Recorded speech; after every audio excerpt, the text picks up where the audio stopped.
Welcome to the online course on Nibbāna sermons 23 to 33, a course hosted by the Numata Center for Buddhist Studies at the University of Hamburg in collaboration with the Barre Center for Buddhist Studies in Massachusetts.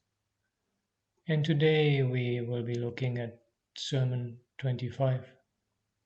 But before that, just a few comments from the forum related to the last lecture. Venerable Dhammadina on the Charana picture. To me, this Charana picture of the mind and its own chasing itself speaks of the structural hyperkinetic disorder of the world and samsara at large by way of ayoniso manasikara, a term which could even be somewhat freely paraphrased as samsaric attention deficit disorder. What is the deficit here? It is the lack of yoniso manasikara, radical attention that penetrates the arising of the matrix of the world. I particularly like that samsaric attention deficit disorder. And on the same Charana picture, the entire picture show is constructed on a perversion, a misperceiving permanence in what is actually impermanent. Furthermore, this constructed world arises dependent on sense-based diets and consciousness born of contact, which brings up again the image of the vortex, like a whirlpool gathering flotsam. Exit is found at the bottom, in the still deep waters, but letting go is required. I like the exit is found at the bottom. Robert on impermanence. This brings to mind the topic of confirmation bias, described by cognitive psychology. If we assume the world to be permanent, this view is projected onto our sensory experience, creating a permanent facade. This facade is supported by our intoxication with the influxes and held together by the glue of craving. What is more, this facade is what we then experience as the real thing, what we touch with our hands and see with our eyes. I found this very skillful how Robert brought in confirmation bias. And Hedwig on the Baya instruction. Because of the implementation of mindfulness, one is in a position to step away from all the lust usually created through unmindful and unwise attention to the six sense spheres, in order to arrive closer at the extirpation of lust for the sense, forms, and for existence. Yeah, that is, I think, exactly the point. The importance of mindfulness. That is really the key here. So now time to look at Sermon 25. Etang santang etang panitang yadidang sabba sankara samato sabbu paripatini saggo tanhankayo virago nirodo nibbāna. This is peaceful and this is excellent, namely the stilling of all preparations, the relinquishment of all assets, the destruction of craving, detachment, cessation, extinction. With the permission of the most venerable great preceptor and the assembly of the venerable meditative monks, this is the 25th sermon in the series of sermons on Nibbāna. The other day we made an attempt to understand, in the light of the Kalaka-Rama Sutta, the enlightened attitude of the Tathagata, who has realized the cessation of the six bases of sense contact, towards the viewpoints of the worldlings who find themselves confined within those six bases. In that discourse, the Buddha declared with the words Tang ahang janami, All that do I know. The fact that he has understood all what the world with its gods, Maras and Brahmas, and the progeny consisting of recluses and Brahmins, gods and men, have seen, heard, sensed, cognized, thought after, and pondered over by the mind. By his next assertion, Tangahang Abhanyasing, the Buddha proclaimed that he not only knows all that, but knows it thoroughly in some special way. With the words Tang Tathagatassa Viditang, he declares that by virtue of this special knowledge, he has understood all what the world claims to know. Despite this special knowledge and understanding, the Tathagata takes no stance and has no inclination or partiality towards those sensory data, as is evident from the expression Tang Tathagato na upattasi. Worldlings in general are in the habit of asserting dogmatically, I know, I see, it is verily so. Janami pasami tateva etang, when they have a special knowledge or understanding of something or other. But according to this discourse, it seems that the Buddha takes no stance and has no inclination or partiality towards those sensory data, precisely because he has a special knowledge and understanding with regard to them. This fact is highlighted by the concluding summary verses, particularly by the lines Janami pasami tatteva etang ajhositang nanti tathagatanam. I know, I see, this is verily so. No such clinging for the Tathagatas. In order to explain this strange difference of attitude, we quoted the other day two significant terms from the Mula Pariyaya Sutta of the Majjhima Nikaya, namely Sanjanati and Abhijanati. They represent two levels of knowledge in the context of that particular discourse. Sanjanati stands for perceptual knowledge, whereas Abhijanati conveys the idea of some special understanding of a higher order. The level of knowledge implied by the term Sanjanati is that which characterizes the ordinary worldling's worldview. He is deluded by the mirage-like perception in his view of the world, and goes on imagining Manjana, a real world enslaved to the patterns of the grammatical structure. But the Tathagata has penetrated into the true nature of those scenes, heards, sensed, and the like, with his extraordinary level of higher knowledge, abhiññā, yielding full comprehension. Therefore, he does not take his stand upon any of them. He has no stance to justify the usage of the term upattasi, since he does not entertain imaginings, manjana. What is called manjana is the imagining in egoistic terms, imparting reality to illusory things. It is this principle of refraining from vain imaginings that is indicated by the term naupattasi, does not take his stand upon. Tathagatas have no clinging or entanglement, ajjositang, precisely because they entertain no imaginings. In regard to things seen, heard, etc., the Tathagatas have no clinging, binding, or entanglement, by way of craving, conceit, and views, respectively. We happened to mention the other day that those peculiar declarations with which the Kalakarama Sutta opens bear some resemblance to the tetralemma discussed in our treatment of the undetermined points. The set of four alternative propositions concerning the Tathagata's death after death state may be cited as a paradigm for the tetralemma. Hoti Tathagato Parang Marana, the Tathagata exists after death. Na hoti Tathagato Parang Marana, The Tathagata does not exist after death. Hoti cha na cha hoti Tathagato paramarana.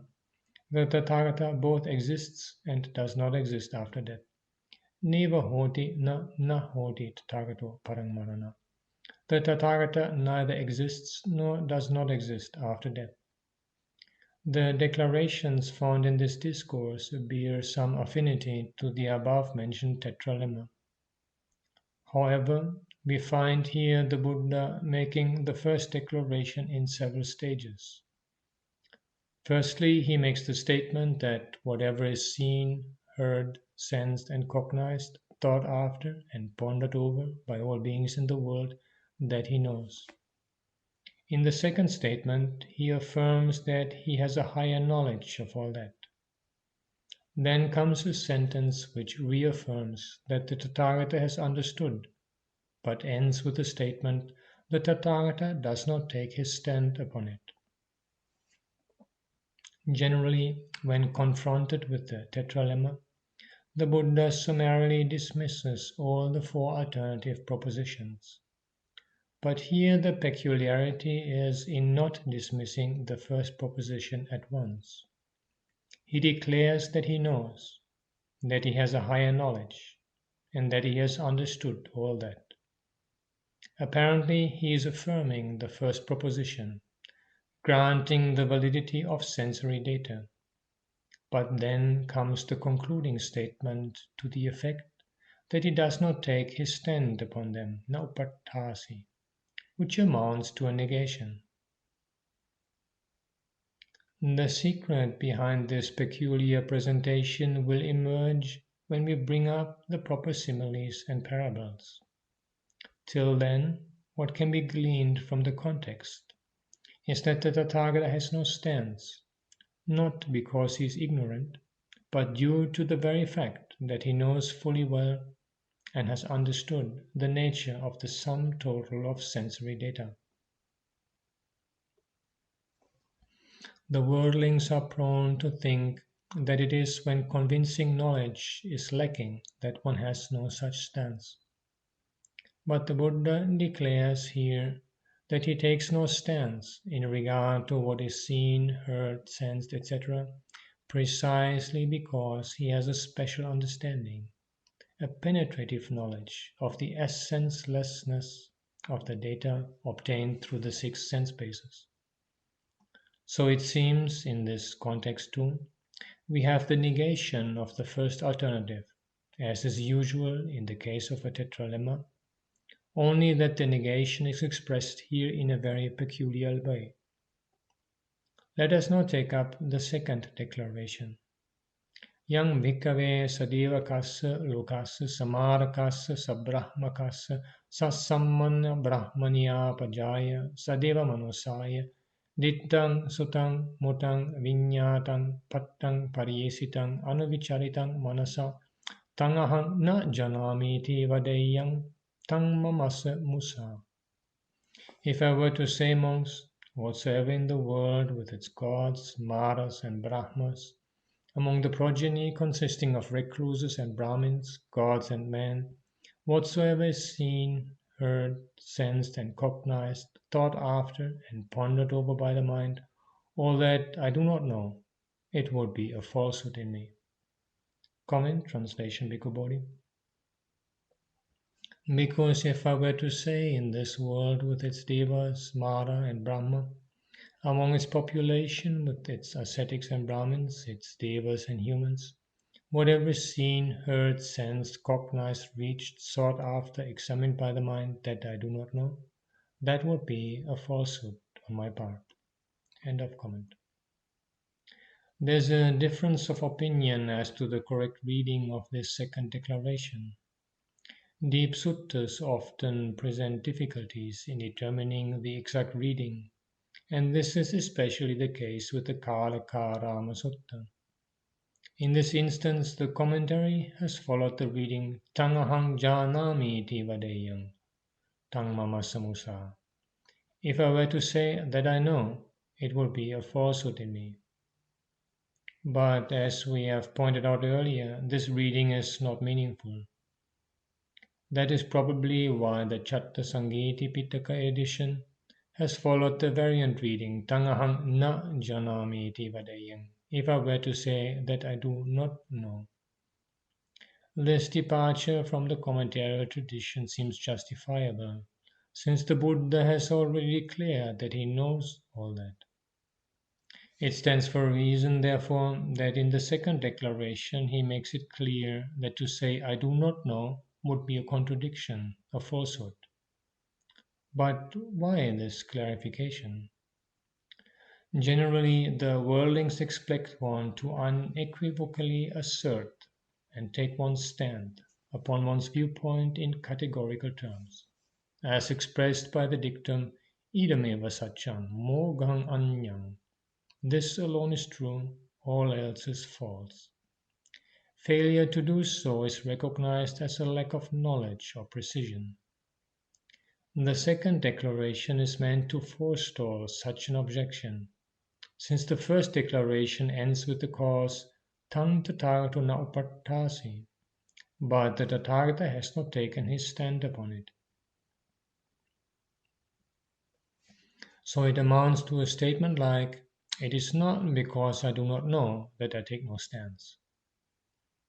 In the same strain, we can explain the declarations that follow.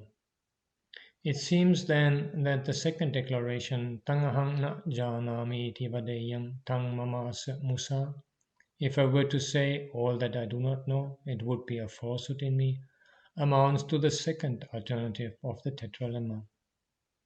The next declaration follows the same trend.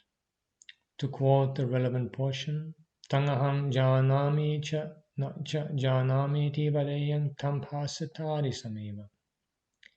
If I were to say I both know it and do not know it, that too would be a falsehood in me.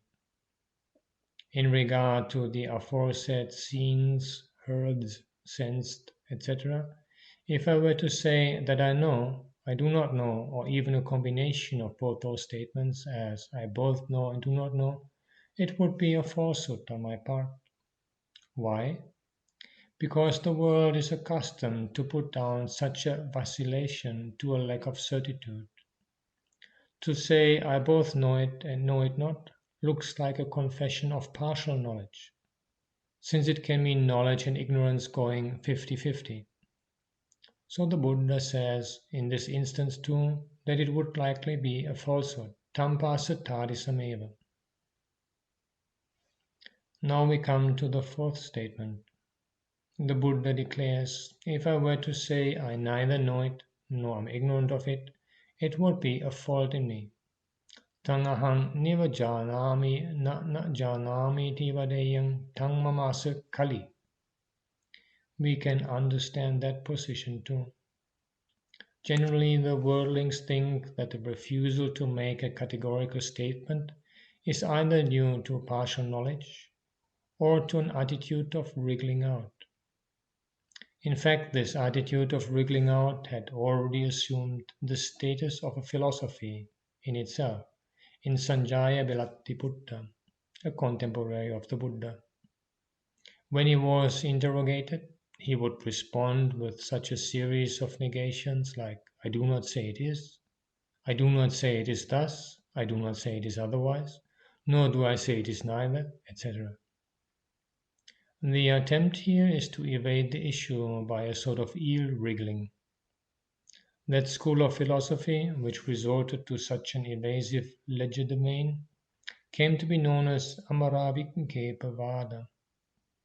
The Buddha refuses to subscribe to such tactical sophistry by rejecting the fourth alternative, I neither know it nor am ignorant of it. Here then we have the same tetralemma, presented in a different guise. It smacks of a riddle that the Buddha was confronted with, the riddle of coming to terms with worldly parlance. As we have already mentioned, the commentary analyzes the main theme of the discourse into 5 planes. It also records that the earth shook at 5 points of the discourse, that is, at the end of the proclamation for each plane. According to the commentary, the first plane is the plane of omniscience, Sabbanyuta Bhumi. The phrases representative of that plane are said to be Tangahang Janami, that I know, Tangahang Abbanyasing, that have I fully understood, and Tang Tathagatasa Viditang, that is known to the Tathagata. Comment. Yeah, the idea that the Buddha was omniscient is clearly a later development, although this later development is shared by all the different Buddhist traditions. But closer study of the early Buddhist discourses makes it quite clear that at that level in the development in the history of Buddhism, the Buddha was not yet held to be omniscient. I have studied this in detail, and this is one of two readings, additional readings for this 25th lecture.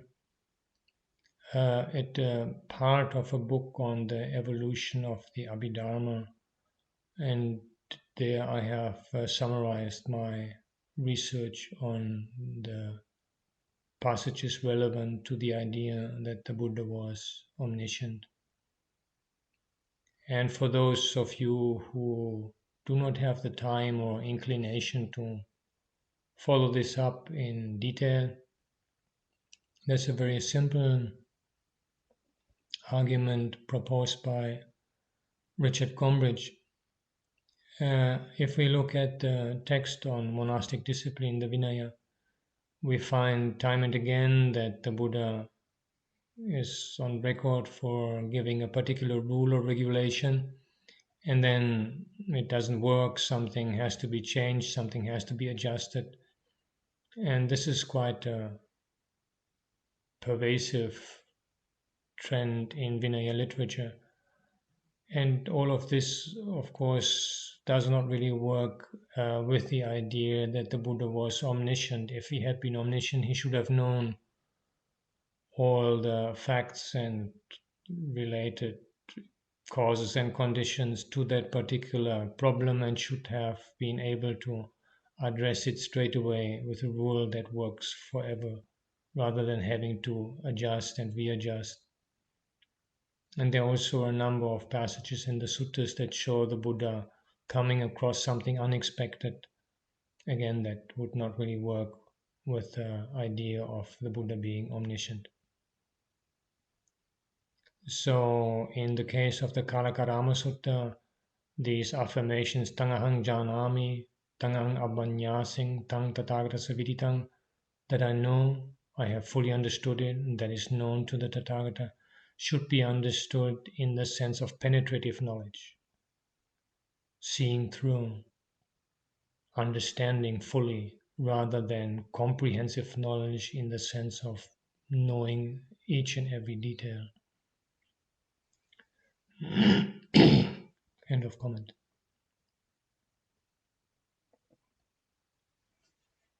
Then comes the plane of the influx-free one, Kina Sababhumi, represented by the section ending with the phrase Naupattasi, does not take his stand upon it. It is so called because that phrase brings out the characteristic of not taking a stance by way of cravings, conceits, and views, in the case of an influx-free one. The three phrases Tang Mamasa Musa, it will be a falsehood on my part, Tang Pasa Tarisameva, likewise that too will be a falsehood in me, and Tang Mamasa Kali, it will be a fault in me, are interpreted by the commentary as representing the third plane of truth, Satya Bhumi. We have now dealt with that too. What comes next as the fourth plane is the deepest of all. The commentary calls it the plane of the void, Sunyata Bhumi.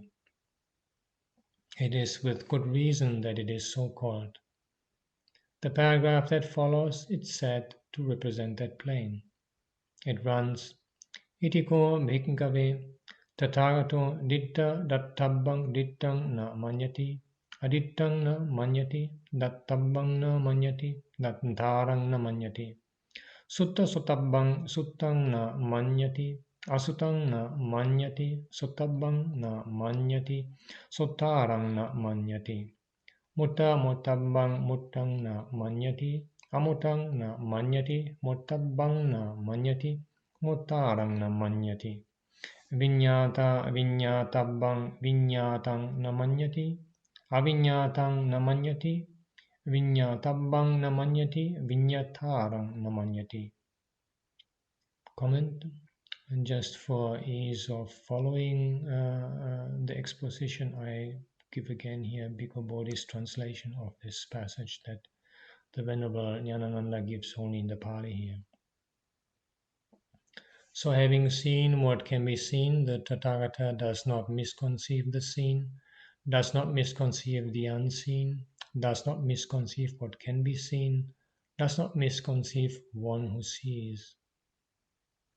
Having heard what can be heard, he does not misconceive the heard, does not misconceive the unheard, does not misconceive what can be heard, does not misconceive one who hears.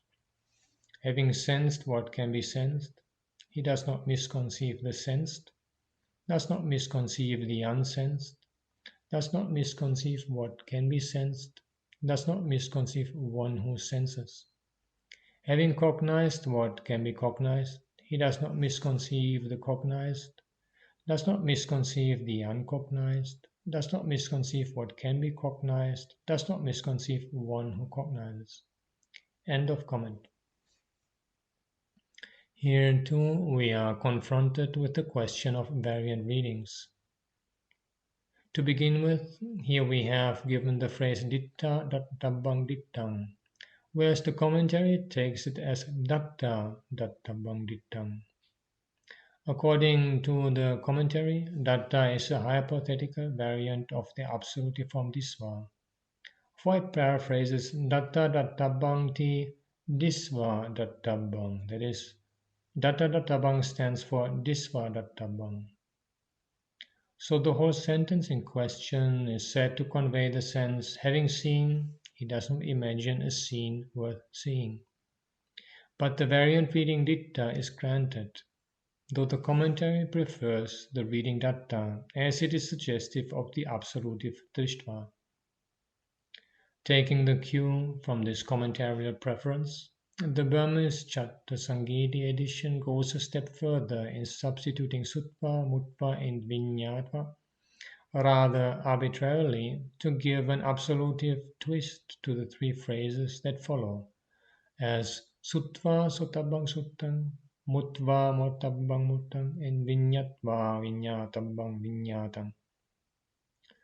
Probably the editors thought that in this context the terms ditta, sutta, mutta, and viññāta could not be interpreted as they are.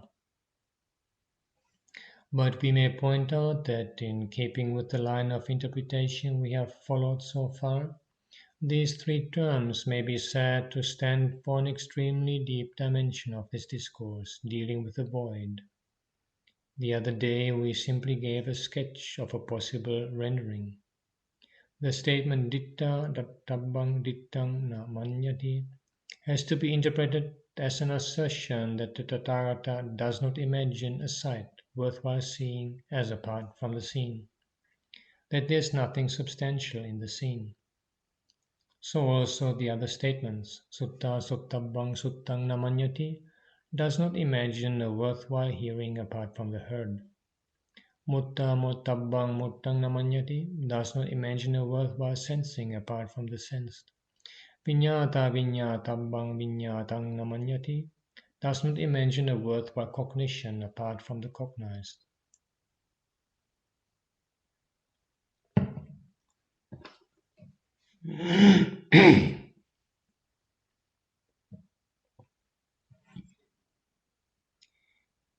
In case our interpretation still appears problematic,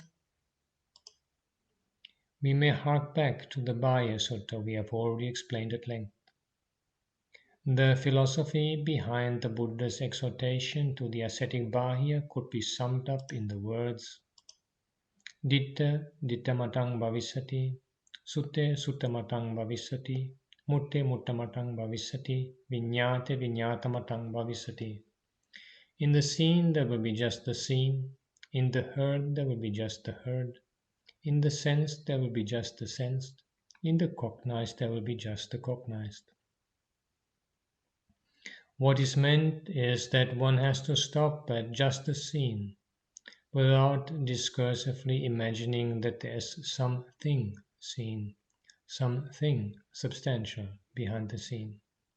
Similarly, in regard to the heard, one has to take it as just a heard, not something heard.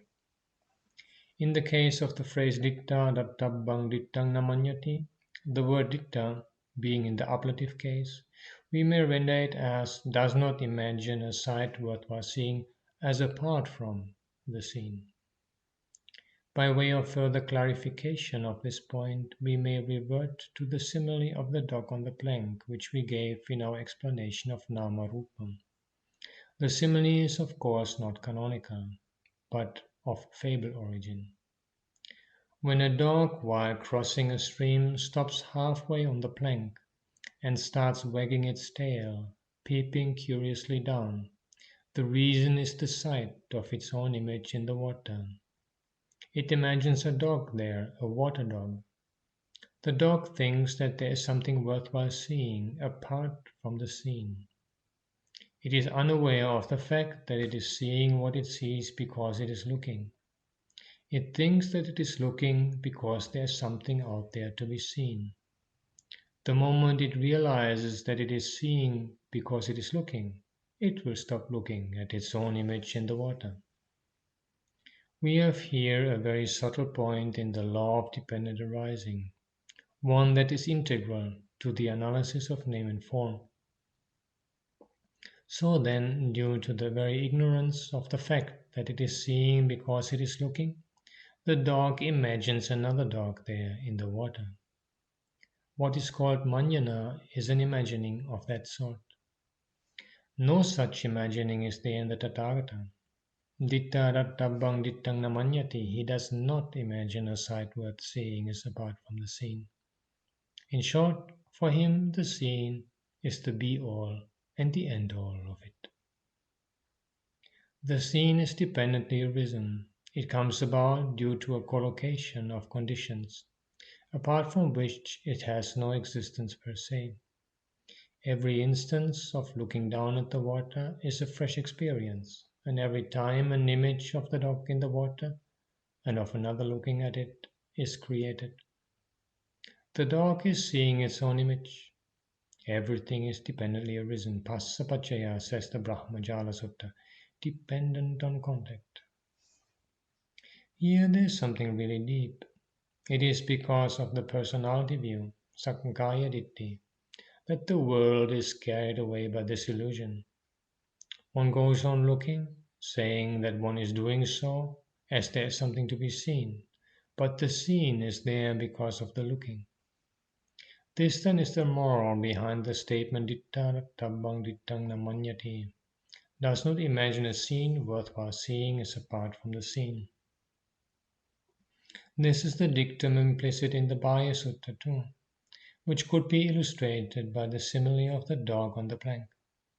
The Tathagata does not imagine a sight existing, does not imagine a sight as existing from the bare act of seeing. If further illustrations are needed, let us take the case of hearing music from a distance.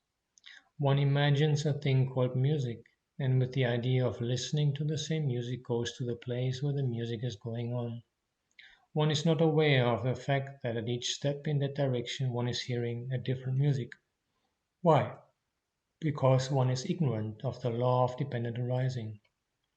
Just as in the former case the dog seeing is dependent on the dog looking, here too the auditory consciousness of a music is the outcome of a dependence between ear and sound. So, deluded as he is, he goes to the music hall to listen better to the same music. He will realize the extent of his delusion if he happens to put his ear to the musical instrument. When he does so, he will hear not a music, but a set of crude vibrations. But this is what is going on in the world. The world is steeped in the delusion of imagining that it is the same music one is hearing, though at each step in that direction the music changes. This is due to the fact that it is dependently arisen. Actually, there is no person hearing, but only a state of affairs dependent on the ear and sound, a conditioned arising dependent on contact. In the present textual context, the terms ditta, sutta, mutta, and viññāta, seen, heard, sensed, and cognized, have to be understood in this light. So this is how the phrase ditta dattabbang dittang namannyati has to be interpreted. But the commentary does not seem to have appreciated the relevance of this paragraph to the Buddha's teaching on voidness. While commenting on dittang namannyati, it expatiates ahang mahajanena dittameva passamiti tanha mana dittihi na manyati. According to it, what is meant is that the Tathagata does not imagine by way of cravings, conceits, and views, that he is seeing just what the common people have seen. This is an oversimplification, a rather shallow interpretation. The next phrase, adittang na manyati, is similarly explained. Adittang na manyati iti ahang mahajanena adittameva etang passami iti evampi tanhadihi manyanahi na manyati. He does not imagine an unseen, means that the Tathagata does not imagine by way of imaginings, through craving, etc., that he is seeing something unseen by the common people. The commentary, it seems, has gone at a tangent, bypassing the deeper sense. We have already explained the deeper significance of the phrase dittang namanyati, does not imagine a scene. Now what does adittang namanyati mean? In terms of our simile of the dog on the plank, dittang namanyati means that the Tathagata does not imagine a dog in the water. Adittang namanyati could therefore mean that the Tathagata does not imagine that the dog has not seen. Why he does not treat it as an unseen should be clear from that declaration we had already cited, ending with tang ahang na janami iti vadeyang tang mama samusa. If I were to say that I do not know, it would be a falsehood in me. The fact of seeing is not denied, though what is seen is not taken as a dog, but only as an image of one, that is dependently arisen. Since the understanding of it as a dependently arisen phenomena is there, the Tathagata does not imagine an unseen either, adittang namanyati.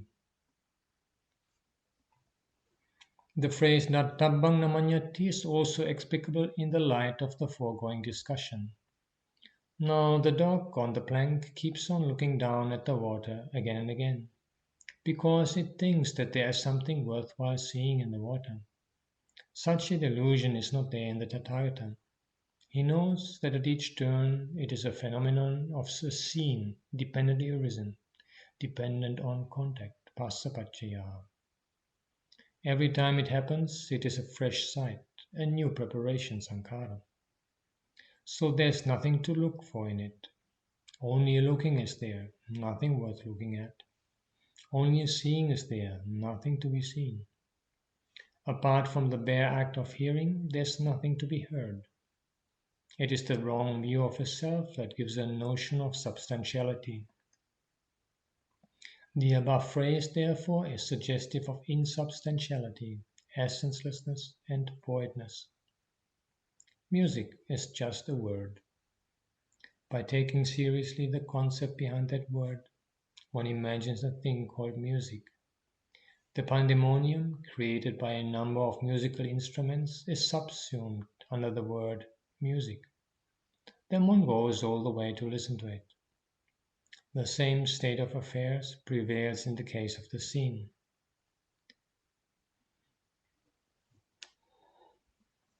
It is because the Tathagata has understood this fact that he does not imagine a thing worth seeing or hearing. The same applies to the other sensory data. Then comes the phrase Datarang namanyati, does not imagine a seer.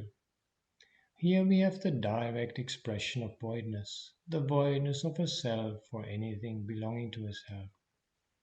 Now that dog on the plank has not understood the fact that there is a mutual relationship between the looking dog and the seen dog.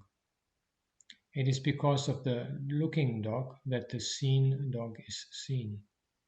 There is a conditioned relationship between the two. In other words, dependent on I and forms arises I consciousness. Chakkuncha paticca rupecha upabhajati chakku viññānam. The mere presence of the I is not enough for I consciousness to arise, but dependent on I and forms arises I consciousness. Though stated simply, it has a depth that is not easy to fathom. To say that it is dependent on I and form is to admit that it is dependently arisen. The law of dependent arising is already implicated. There is therefore no seer apart from the phenomenon of seeing, according to the Tathagata. He does not imagine a seer, Datarang namanyati. For the worldling, the bare act of seeing carries with it the perception of one who sees. He has a notion of a self and something belonging to a self. The same teaching is found in the Bāhya Sutta. After instructing Bāhya to stop at just the seen, the heard, the sensed, and the cognized, the Buddha goes on to outline the end result of that training. Yatakote Bāhya dite ditamattang bhavisati, sute sutamattang bhavisati, mutte muttamattang bhavisati, viññāte viññātamattang bhavisati, tatutvang bāyana tena, yatutvang bāyana tena, tatutvang bāyana tatta.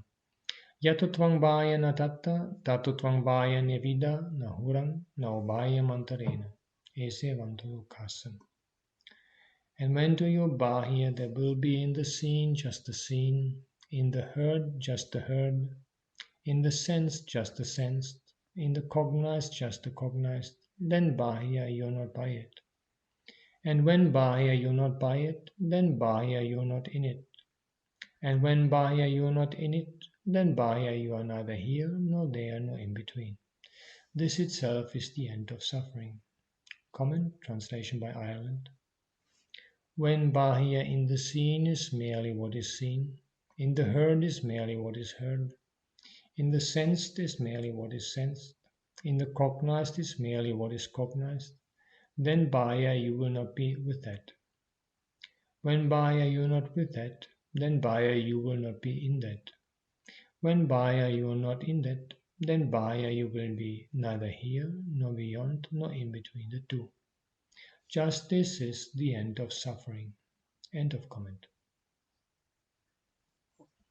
That is to say, when Bāhya you have gone through that training of stopping at just the seen, the heard, the sensed and the cognized, then you would not be imagining in terms of them. The algebraic-like expressions natena and natatta have to be understood as forms of egoistic imagining, manana. When you do not imagine in terms of them, you would not be in them. There would be no involvement in regard to them. In the case of that music, for instance, you would not be in the orchestra. The egoistic imagining implicating involvement with the music presupposes a hearer, sutara, dwelling in the orchestra. When Bāhya you do not dwell in it, yatutvang bāyana tatta, then Bāhya you are neither here nor there nor in between the two. Tattvatvang bāhya nevida nahurang naubhaya mantarena.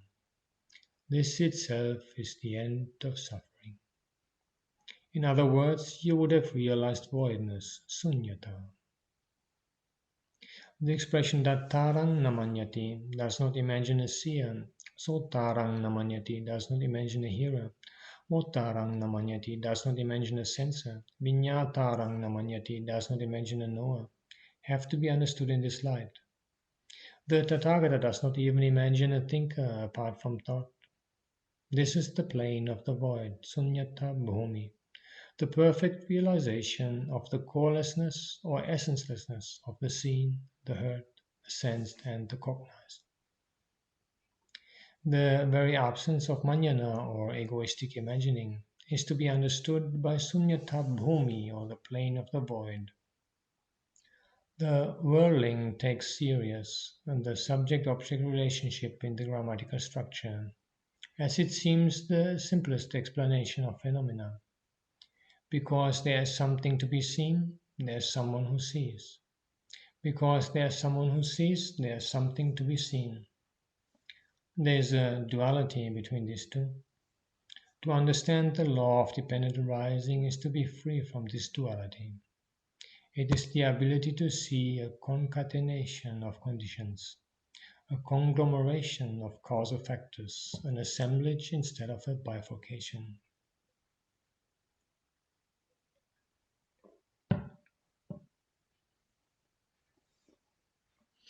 The way of the worldlings, however, is to follow the subject-object relationship, a naive acceptance of the grammatical structure, which is the easiest mode of communication of ideas. They are misled by it to take seriously such notions as one who sees and a thing seen, one who hears and a thing heard. But the Tathagata is free from that delusion. Now we come to the fifth section of the discourse, known as the Thadi Bhumi, the plane of the Such. It runs Itiko Bhikkhave Tathagato Ditta Sutta Mutta Vinyatabbesu Dhammesu Thadi Eva Thadi. Tamha cha panatadimha anyo tadi uttaritaro va panitataro va natdide vadami. Thus amongst the Tathagata, being such in regard to all phenomena, seen, heard, sensed, and cognized, is such. Moreover than he who is such, there is none other high or more excellent, I declare. Comment translation by Bhikkhu Bodhi. Thus, because being ever stable among things seen, heard, sensed, and cognized, the Tathagata is a stable one. And I say there is no stable one more excellent or sublime than that stable one. The most end of comment. The most difficult word here is tadi. We have already explained it to some extent. It can be rendered by such or thus. The commentary explains it by the phrase tadita nama eka sadisata. Suchness means to be always alike. By way of illustration, the commentary states Tathagato cha yadiso labhadisu tadiso va alabhadisu. As he is in regard to gain, so is the Tathagata in regard to loss. The allusion here is to the eight worldly vicissitudes: gain, loss, fame, ill fame, praise, blame, and pleasure, pain. But this explanation is rather misleading, as it ignores a certain deep dimension of the meaning of the word of the term tadi. When it is said, as he is in regard to gain, so is he in regard to loss, one can ask, how is he in regard to gain? This is imprecise as a meaning. However, the commentator happens to quote from the Mahānidesa another explanation, which is more to the point. It is briefly stated as itta anitte tadi, such in regard to the desirable and the undesirable, and explained as labhe pitadi alabhe pitadi, yase pitadi ayase pitadi, nindaya pitadi pasangsaya pitadi, sukhe pitadi dukkhe pitadi. He is such in gain as well as in loss, he is such in fame as well as in ill fame, etc. That is the correct explanation. Instead of saying as he is in gain, so he is in loss, we have here continuous suchness in regard to all vicissitudes. He is such in gain as well as in loss. He is such in fame as well as in ill fame. He is such in praise as well as in blame. He is such in pleasure as well as in pain. Comment. Yeah, I'm not quite sure I understand the point, the distinction the Venerable is making here, and I'm giving the commentary here, the relevant passage. So if you look at it, Tadi eva tadi ti tadi nama eka sadisata. So it's quoting and saying that he is like equal. Tathagato cha yadisu labhadisu tadisu va alabhadisu. So it is based on this eka sadisata that then we get the statement that Tathagata is with gains as he is with lack of gains. And then tena vuttang, for this reason it is said, labe pitadi, alabe pitadi, etc. This is actually then the quote from the Mahānidesa. So the statement made by the commentary is simply a summary of the full statement given in the Mahānidesa. I fail to see a substantial difference between what the commentary says and what the Mahānidesa says, and therefore I'm unable to understand why the Venerable Ñāṇananda finds this misleading and inappropriate. In general, I appreciate the need to be critical with the commentary, and there are a number of occasions, and Venerable Ñāṇananda has clearly shown that, where the commentary misses out the deeper sense of a particular passage. But in the present case, I think that the commentary is, in as far as I can understand within the limits of my ignorance and understanding, the commentary is fine and there is no need to criticize it. End of comment. The reason for this suchness we have explained on an earlier occasion. In one sense, the term tadi stands for the understanding of the known called tatata. The other implication is the abstinence from the tendency towards identification or acquisition, meant by tammayata. This exemplary trait is called attammayata. This is an extremely important term occurring in the discourses, which, however, has fallen into neglect at present. In the case of music, for instance, tammayata would imply an attachment to it that amounts to an identification with it. Tammaya means made of that, as in suvannamaya, made of gold, and rajatamaya, made of silver. To be free from this tammayata is to be tadi, such, that is to say, not to be of that stuff, attammayata. The attitude of not leaning on or grasping is meant by it. The quality of being tadi or such is often rendered by firmness, steadfastness, and immovability. Generally, one associates firmness, immovability, or stability with holding on or leaning on. But here we have just the contrary. Not to hold on to anything is to be such. The suchness has a flexibility of a higher order, or an adaptability. The adaptability characteristic of the sage who lives on Pindapata or almsfood is highlighted in the following verse. Alattang yadidang sadhu nalatang kusalamiti ubayeneva sothadi rukkang va uppanivattati. Suppose I got it, well and good. Suppose I didn't get, that's fine too. In both circumstances he is such, and comes back like one who walks up to a tree. Comment translation by Bhikkhu Bodhi. I received something, that is good.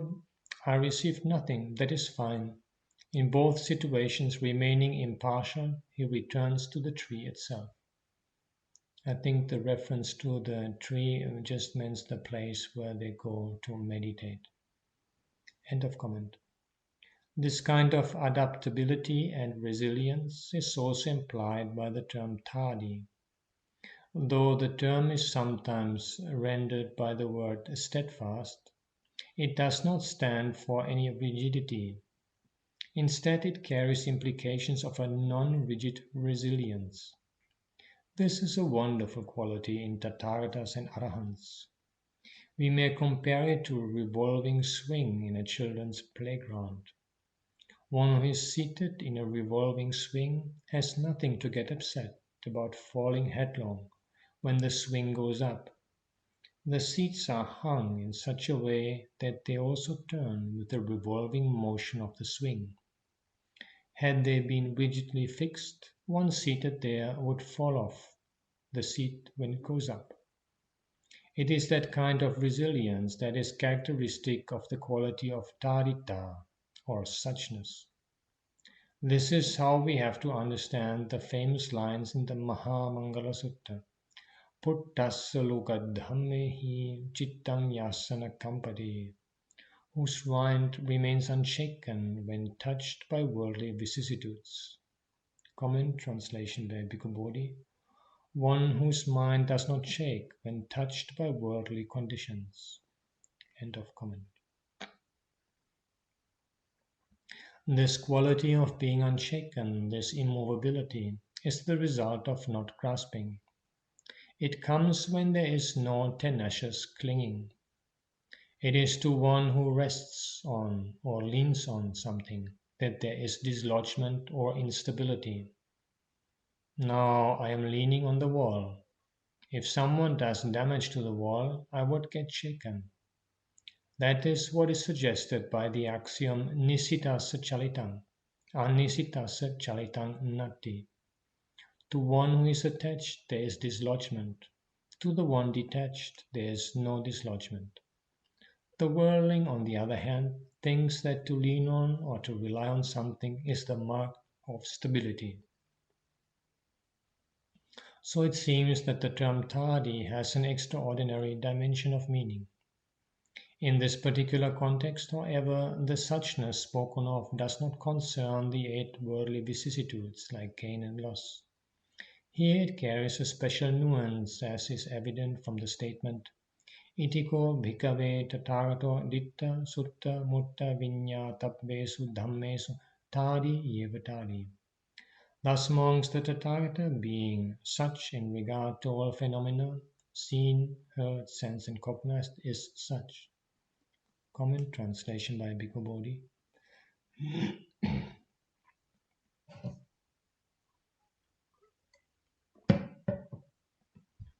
Thus, because being ever stable among things seen, heard, sensed and cognized, the Tathagata is a stable one. End of comment.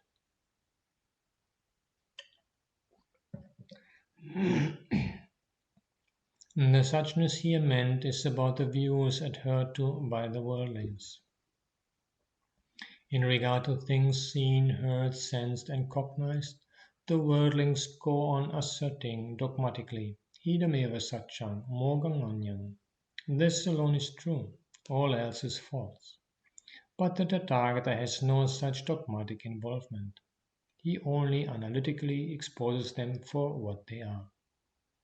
As we try to illustrate by the simile of the dog on the plank, the Tathagata simply penetrates into their dependently arisen nature and declares that all those views are dependent on contact, passapaccaya. That is the tadi quality meant here. If we are to understand the plane of suchness, tadi bhumi, in a deeper sense, this is how we have to appreciate its significance. Now we come to the couplet forming the grand finale to the Kalaka Rama Suttam. Yang kinchi dittang va sutang mutang va ajositang satchamutang paresam natesu tadi sayasang mutesu satchamusavapi parandaheyam etancha sallang patigacchadisva ajosita yatna prajavisakta Janami pasami tatevaitam ajhositang nandita tagatanam. Comment giving the translation by Bhikkhu Bodhi of the part what the Venerable Ñāṇananda only gives the Pali. Amid those who are self-constrained, the stable one would not posit as categorically true or false anything seen, heard or sensed, clung to and considered truth by others. Since they have already seen this dart to which people cling at a hair, saying, I know, I see, it is just so, the Tathagatas cling to nothing. End of comment. In the first verse, we have the difficult term saya sambhutesu, which we rendered by amidst those who are entrenched in their own views. The term carries insinuations of philosophical inbreeding, which often accounts for dogmatic adherence to views. The Tathagata declares that he does not hold as true or false any of the concepts of individual truths based on what is seen, heard, sensed and cognized by others, because of his suchness. Being such, he does not categorically label any of those views as true or false. He penetrates into and analyzes the psychological background of all those dogmatic views and understands them as such. In the final verse, he declares that he has seen well in advance the barb on which mankind is hooked impaled. The barb is none other than the dogmatic assertion, I know, I see, it is verily so. Having seen this barb well in advance, the Tathagata entertains no dogmatic involvement of that sort. The precise meaning of some words and phrases here is a matter of controversy. A discussion of them might throw more light on the deeper nuances. The most difficult term seems to be Saya Samutta. The commentary gives the following explanation. Saya Samute Suti, Sayameva Sang Varitva Piyaitva Gahita Gahanesu Ditti Gatikesu Ti Atto. Ditti Gatikahi Sayang Samutati Buchanti. Saya Sambutesu means among those dogmatic view holders who have grasped those views, having recollected them and cherished them. Dogmatic view holders are called Sayang Samutta. According to the commentary, the term Saya Samutta refers to persons who hold dogmatic views, but we interpreted it as a reference to such views themselves. By way of clarification, we may allude to some discourses in the Attaka Vagga of the Sutta Nibbāna, which bring up a wealth of material to substantiate the salient points in the Kalaka Rama Sutta, while throwing more light on the particular term in question. The chapter called Attaka Vagga in the Sutta Nibbāna in particular embodies a deep analysis of the controversies among contemporary dogmatists. Let us first of all take up for comment some verses that throw more light on the meaning of the term Saya Samutta from the Chula Viyuha Sutta. That discourse unfolds itself in the form of question and answer. The commentary explains that this medium of dialogue was adopted by the Buddha to resolve the clash of philosophical moot points current in the society, and that the interlocutor is a replica of the Buddha himself, created by his psychic power. Be that as it may, the relevant question for the present context is presented as follows. Kasmanu sacchani vadanti nana pavadiya se kusalavadana sacchani sutani bahuni nana udahoti takkam manussaranti. Why do they proclaim various truths, claiming to be experts each in his field? Are there several and various truths, or do they merely follow logical consistency? Comment translation by Bodhi. But why do they assert diverse truths, those proponents who claim to be skilled? Are those truths actually many and diverse, or do they follow a line of reasoning? End of comment. The Buddha's reply to it is as follows. Naheva sachani bahuni nana anyatra sanyaya ninchani loke takkanchaditesu pakapayitva sachanmusati dvaya dhammamahu. There are no several and various truths that are permanent in the world apart from perception. It is by manipulating logic and speculative views that they speak of two things called truth and falsehood. Comment translation by Bhikkhu Bodhi. Truths surely are not many and diverse, except by mistakenly perceiving permanent things in the world. But having formulated reasoning about views, they assert the dyad, true and false. End of comment. There is no plurality in the concept of truths, apart from the perception based on which they declare various speculative views. It seems that the Buddha grants the possibility of various levels of perception as a truth for all times, though he does not accept the plurality of truths. rising out of a variety of speculative views based on them. He understands the psychology of logic, having seen penetratively the perceptual background of each and every view. He accepts as a psychological fact that such and such a perception could precipitate such and such a view. Therefore, in a limited and relative sense, they are true. The dichotomy between truth and falsehood has arisen in the world due to a manipulation of logic on individual viewpoints. This fact comes up for further comment in the Mahavyuha Sutta that follows. Sakkang hi dhammang paripunnamaho anyasya dhammang panahinamaho evam pivingaya vivadiyanti sakkang sakkang samutimaho satcham. Comment translation by Bhikkhu Bodhi. If one is inferior when disparaged by an opponent, no one would be distinguished among the teachings, for they each say the other's teaching is inferior, while firmly advocating their own. End of comment. This verse describes how debating parties go on clashing with each other. They call their own system of thought perfect, and the other system of thought inferior. Thus they quarrel and dispute.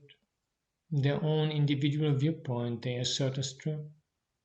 The phrase sakkang sakkang sammuting, each his own viewpoint, is somewhat suggestive of saya sangvutesu, the problematic term in the Kalakarama Sutta. Yet another verse from the Pasura Sutta in the Atthakavagga exposes the biases and prejudices underlying these individual truths. Ideva suddhiti tivariyanti nāṇyesu dhammesu visuddhimaho yang nisita tatta subhang vadana pancheka satchesu puttu nimitta. Here in the system is purity, they assert polemically. They are not prepared to grant purity in other systems of thought.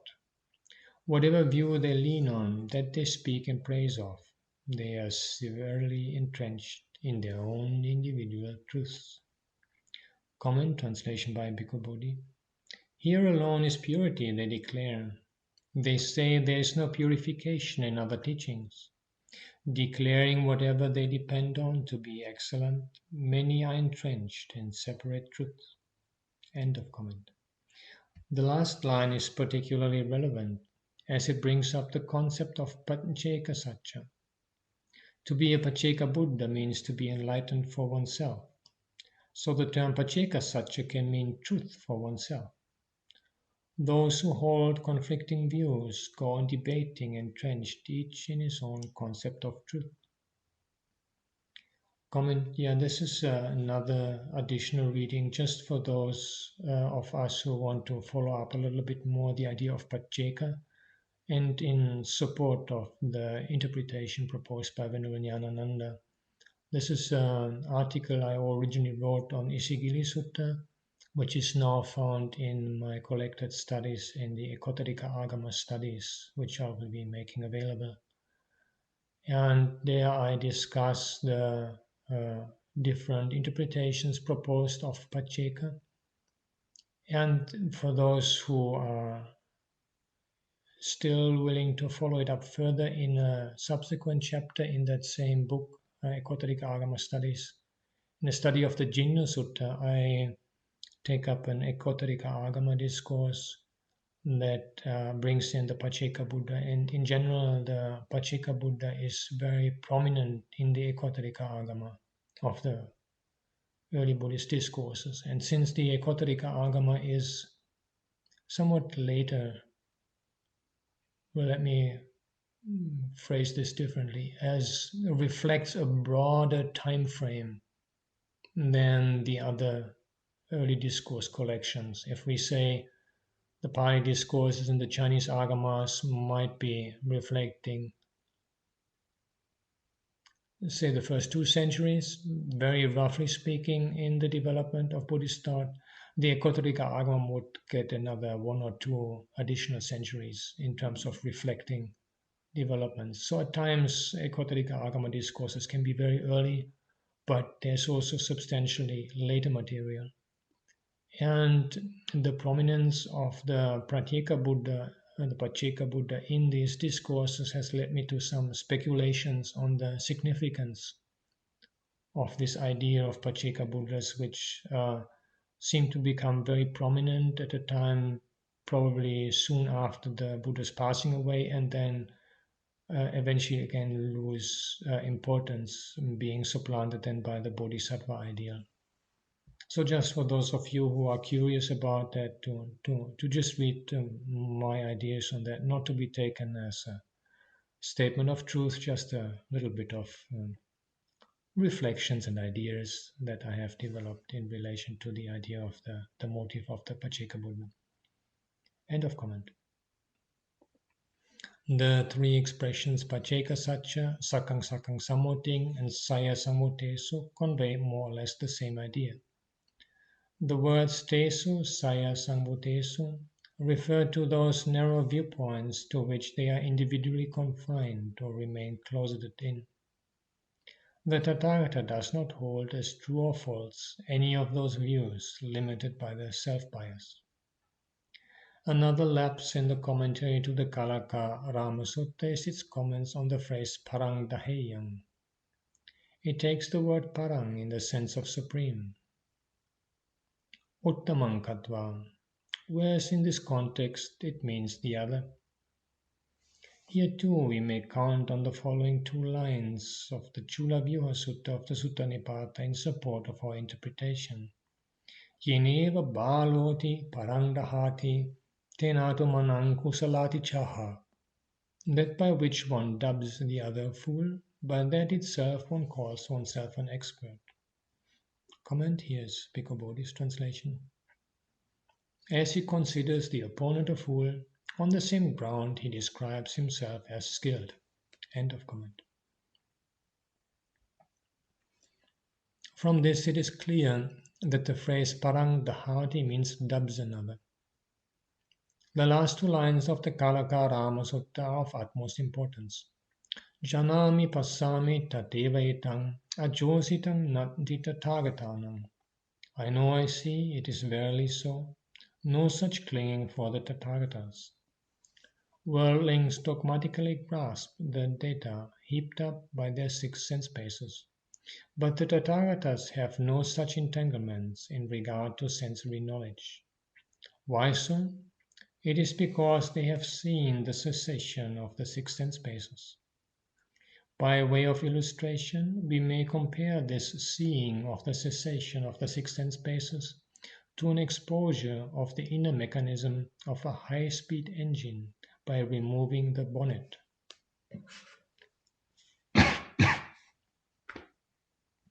In the Dvaya Sutta, from which we quoted in our last sermon, the Buddha showed us the functioning of the gigantic machine called the sixfold sense base, its vibrations, revolutions, beats, and running gears. The discourse analyzes the mechanism in such words as Chakku anicca viparinami anyata bhavi, Rupa anicca viparinamino anyata bhavino, Itetang dvayang chalancheva vyayancha aniccang viparinami anyata bhavi. I is impermanent, changing, becoming otherwise. Forms are impermanent, changing, becoming otherwise. Thus this diet is unstable, evanescent, impermanent, changing, becoming otherwise. Comment translation by Bhikkhu Bodhi. The I is impermanent, changing, becoming otherwise. Forms are impermanent, changing, becoming otherwise. Thus this diet is moving and tottering, impermanent, changing, becoming otherwise. End of comment. The discourse proceeds in this vein and concludes with the words Putto bhikkhave videti, putto citteti, putto sanjanati. Itetepi dhamma chala chiva vayache anicca viparinamino anyata bhavino. Contacted monks one feels, contacted one intends, contacted one perceives. Thus these things too are unstable, evanescent, impermanent, changing and becoming otherwise. Comment translation by Bhikkhu Bodhi. Contacted bhikkhus one feels, contacted one intends, contacted one perceives. Thus these things too are moving and tottering, impermanent, changing, becoming otherwise. End of comment. And the concluding reference is to the products of the six sense spaces. Feelings, intentions, and perceptions arising due to contact are also unstable, evanescent, impermanent, changing, and becoming otherwise. The sum total of percepts is indicated by the words Citta, Sutta, Mutta, and Viññāta. The totality of percepts are made up or prepared, Sankata. The term Sankata has nuances suggestive of production. If we take the sixfold sense space as a high-speed machine, productive of perceptions, the Buddha has revealed to us the workings of its intricate machinery. Each and every part of this machine is unstable, evanescent, impermanent, changing, and becoming otherwise. The Buddha understood the made-up or prepared nature, Sankata, of all these, as well as the preparations, Sankhara, that go into it. That is why the Buddha has no dogmatic involvement in regard to the products of this machine, the totality of all what is seen, heard, sensed, and cognized, Citta, Sutta, Mutta, Viññāta. None of them is substantial. They are essenceless and insubstantial. There is nothing worthwhile grasping here as apart from the activities or preparations that are dynamic in themselves. So far we have tried to understand the state of affairs with reference to this discourse. But now let us take up a canonical simile that facilitates our understanding. The Buddha has compared consciousness to a magic show in the Pena Pindupama Sutta of the Khandha Samyutta we already cited. Pena Pindupamang Rupam Vedana Bubulupama Marechikupama Sanya Sankhara Karalupama Mayupamancha Viññānam Dipidadicca Bandhuna. Form is like a mass of foam and feeling but an airy bubble. Perception is like a mirage and formation a banana trunk. Consciousness is a magic show, a juggler's trick entire. All these similes were made known by the kinsmen of the sun. Comment translation by Bhikkhu Bodhi. Form is like a lump of foam, feeling like a water bubble. Perception is like a mirage, volitions like a plantain trunk, and consciousness like an illusion. So explained the kinsmen of the sun. And here my translation of the Samyukta Agama parallel. Contemplate bodily form as a mass of foam, feelings like bubbles on water, perception like a glare in springtime, formations like a plantain, and the nature of any consciousness like a magical illusion, as the kinsman of the sun has explained. End of comment.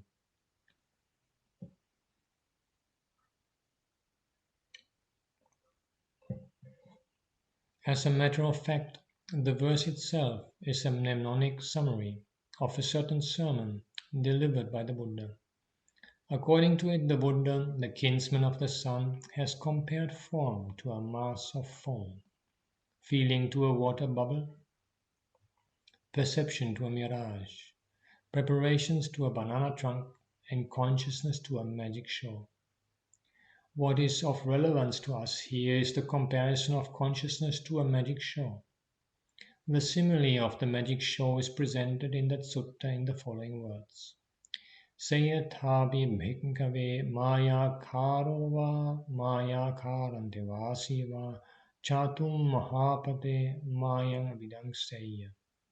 Tangenang chakukuma puriso paseya ninjayaya yoniso upaparikkeya. Tasatang pasato ninjayato yoniso upaparikkato. Rittakanyeva bhagayaya, tuchakanyeva kayaya, asarakanyeva kayaya, kinyisiya bhikkhave mayaya saro. Evameva ko bhikkhave yang kinchi viññānam atitana gattapacchupannam ajattam va bahiddava ularikam va sukumam va hinam va panitam va yang dure santikeva. Tang bhikkhu pasati nijjhayati yoniso upaparikkati. Tasatang passato nijjayato yoniso upaparikkato rittakanyeva kayati. Tucchakanyeva kayati. Asarakanyeva kayati. Kinisiya bhikkhave ñāṇesaro.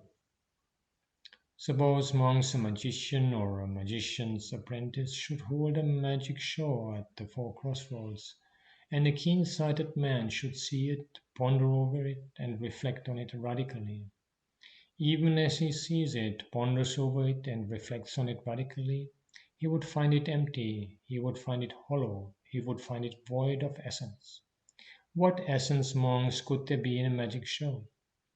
Even so, monks, whatever consciousness, be it past, future, or present, in oneself or external, gross or subtle, inferior or superior, far or near, a monk sees it, ponders over it, and reflects on it radically.